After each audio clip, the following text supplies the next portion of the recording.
2019 నుంచి అసలు కేంద్ర ప్రభుత్వానికి రాష్ట్ర ప్రభుత్వానికి అసలు సమన్వయమే లేదు అన్నట్టు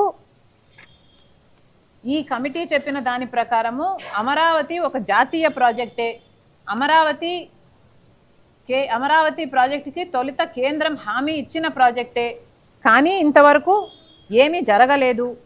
ఎందుకు జరగలేదు అని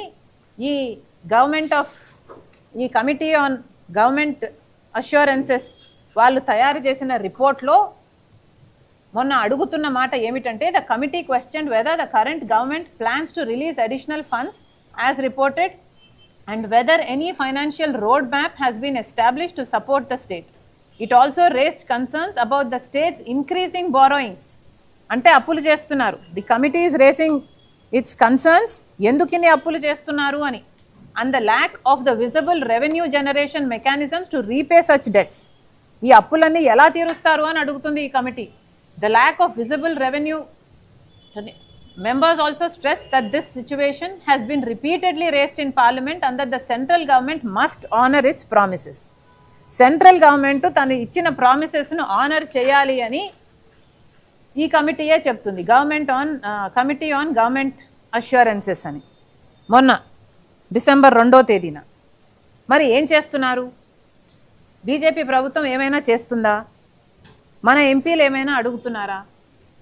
మనకి ప్రత్యేక హోదా అన్నది ఒక చెక్ లాంటిది. ఈ చట్టం అన్నది ఒక చెక్ లాంటిది. మనము చెక్కు పట్టుకొని కూర్చొని ఉన్నాం. చెక్కు మన చేతిలో ఉంది, కానీ దాన్ని ఎన్కాష్ చేసుకోలేకపోతున్నాం. ఏం లాభం ఉంది అని అడుగుతున్నాం.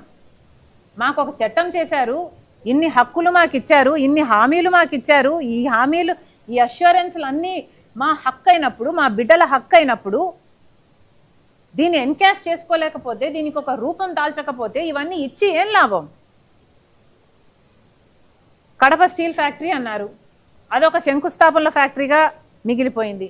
ఇప్పటికీ 2 ముఖ్యమంత్రులు 4 సార్లు శంకుస్థాపనలు చేశారు. నిజానికి సెయిల్ ద్వారా కడపలో ఒక స్టీల్ ఫ్యాక్టరీ నిర్మించాలి అన్నది విభజన చట్టంలో ఉన్న ఒక హామీ.